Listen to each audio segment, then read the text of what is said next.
Puerto Rico's real estate market is full of insane opportunities. But here's the deal. You're not going to win here without boots on the ground. Let me show you what we've done and how you can do it, and why this is the ultimate hack for crushing it on the island of Puerto Rico.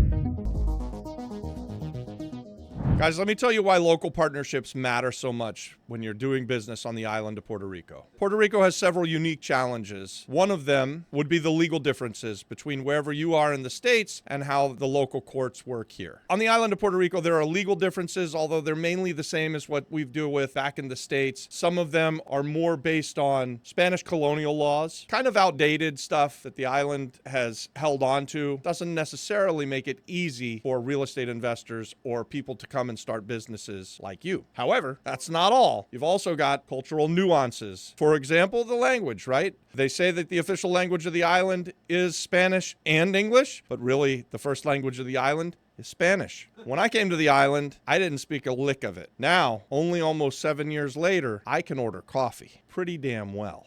Hey, does anybody want coffee? And so that's why I don't want to go negotiate with a local seller. I want to send a local real estate investor because they speak the language and they can connect with them much better than I can.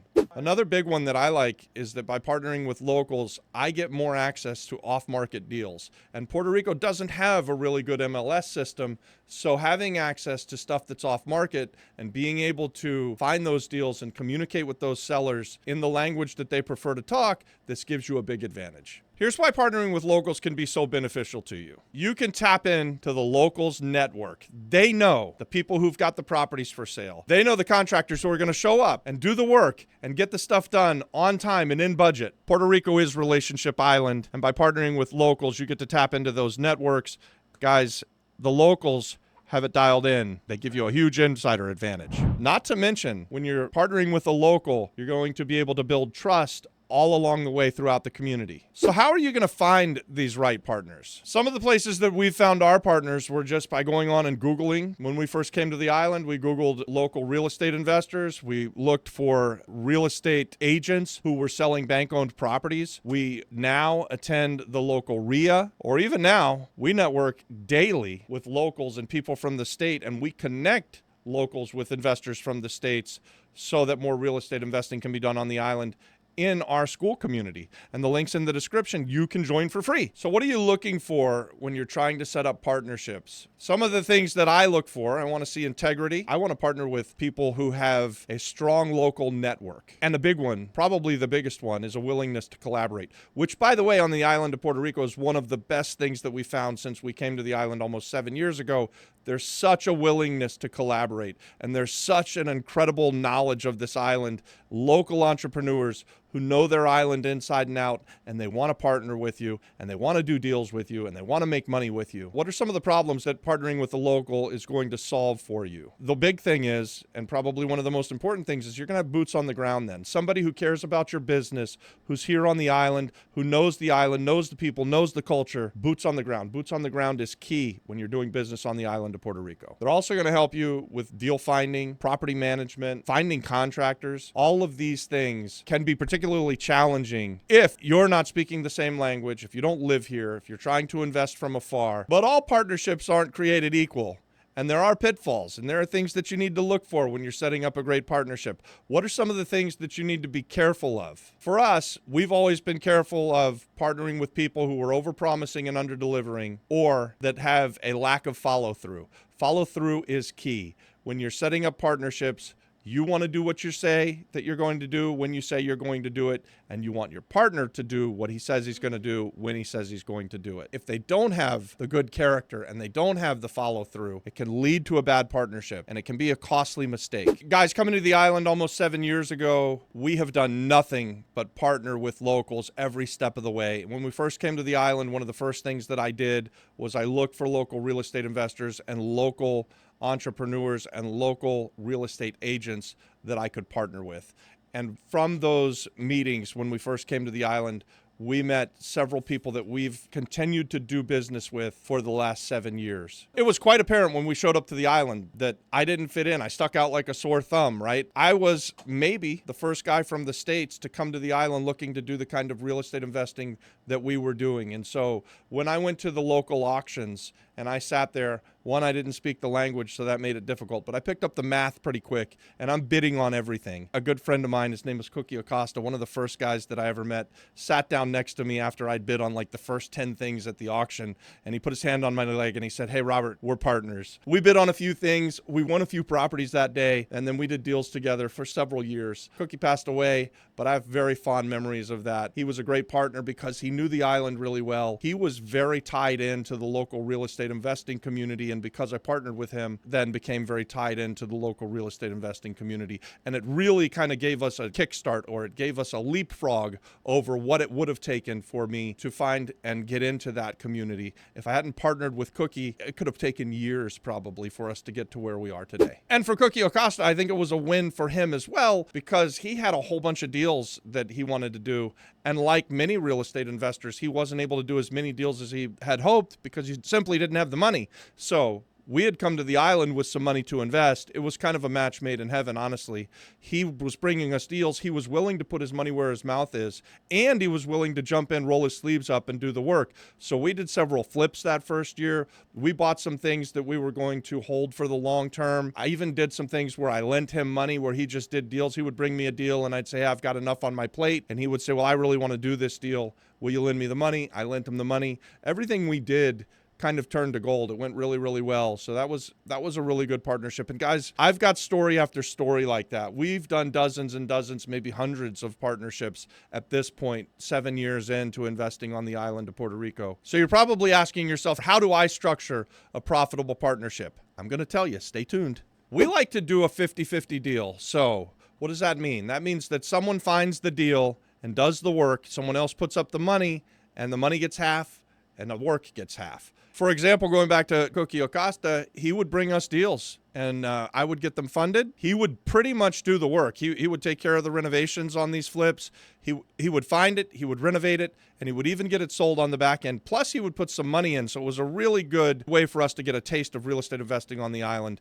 We did 50-50 deals where we brought the lion's share of the money. He did the lion's share of the work. He would put in some money. We would do some of the work. So it was a match made in heaven. That was what we looked for. We like to do these 50-50 deals. But you don't have to do 50-50 deals. You do you. One thing that was really important when we first started out on the island is that we wanted to identify what our partnership would look like going into it. So ahead of time, we would write down, actually, either in a contract, or what we liked to do is we would open up one-off LLCs to buy an asset. So we would buy a piece of property using an LLC, and inside of that LLC, we would invite our local partners to come in, and they would own the LLC with us. And we would identify ahead of time who was going to do what, who was going to put the money in, and how we were going to divide up the profits, right? The spoils go to the victor. And at the end of the day, when we would sell the property, everybody would get their money back, and we would split it up. Again, we liked to do 50-50 deals.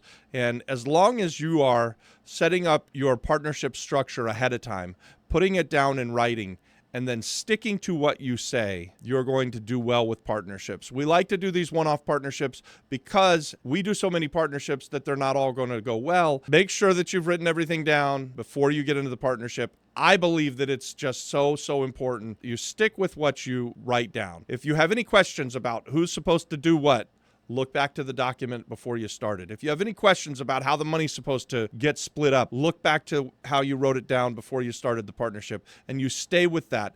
Anytime I've seen partnerships where they're trying to change who's going to do what and who's going to get paid what, those partnerships always fall apart. They don't ever last. You're not going to end up doing the next deal with each other. So you got to fight like hell to stick to your deal. Do what you said you're going to do, and you want both sides of this to be true. Here are some common mistakes that you can avoid. Don't rush into partnerships without vetting the people that you're going to get into business with. I like to do business with people who have a track record of success. We like to partner with people, and we invite partnerships all the time, and I like to showcase our track record of success. That's one of the reasons that we started this YouTube channel. So when you're going to get into bed with someone and you're going to become someone's partner, it's okay to Google search them. It's okay to look at their business and ask them questions and have them show you what have they done in the past. Why do they think they can be successful with this venture that you're about to get into? If they can't answer those questions, if they don't have that track record of success, if they're unwilling to let you peel back the curtains and see who they are, Be very careful of that person. You want to have people that will answer questions and tell you, look you in the eye and tell you who they are and what they've done and when they've been successful and when they haven't been successful. Here's a big one that I think you should really, really work hard to avoid. That's failing to bring value to the partnerships. Guys, this is critical for you.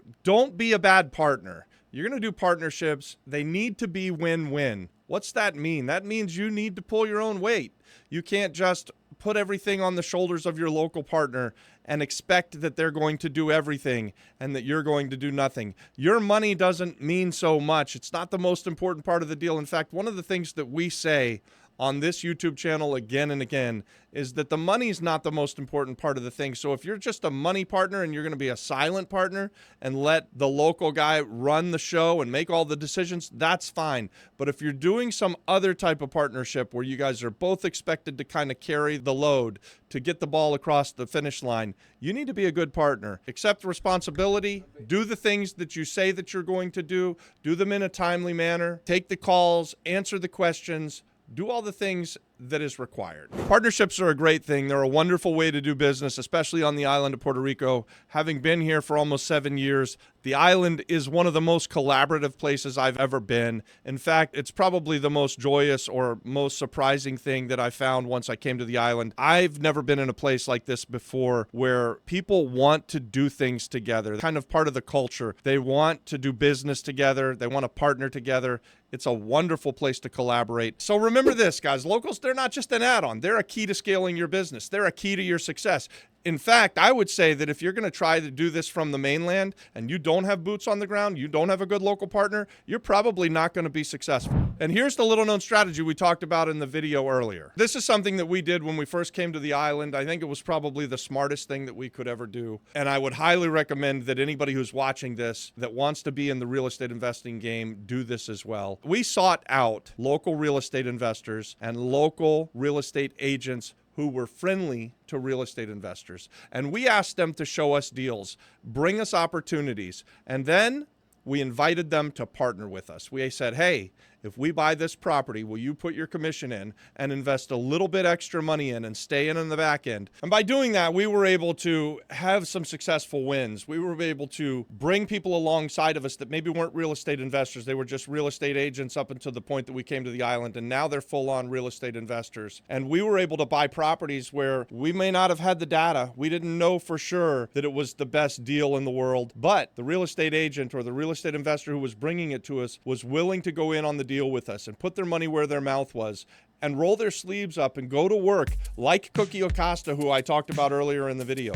Guys, we did this with a half a dozen people that we are still doing business with today. When we first got to the island, I believe in the first weekend that we were here, we interviewed or talked to 12 different real estate agents and real estate investors who all were bringing us deals. We told them that we were real estate investors who were coming to the island and that we wanted to buy some houses to fix up and sell. We wanted to buy some houses to fix up and keep and rent, and we invited people to bring their deals to us.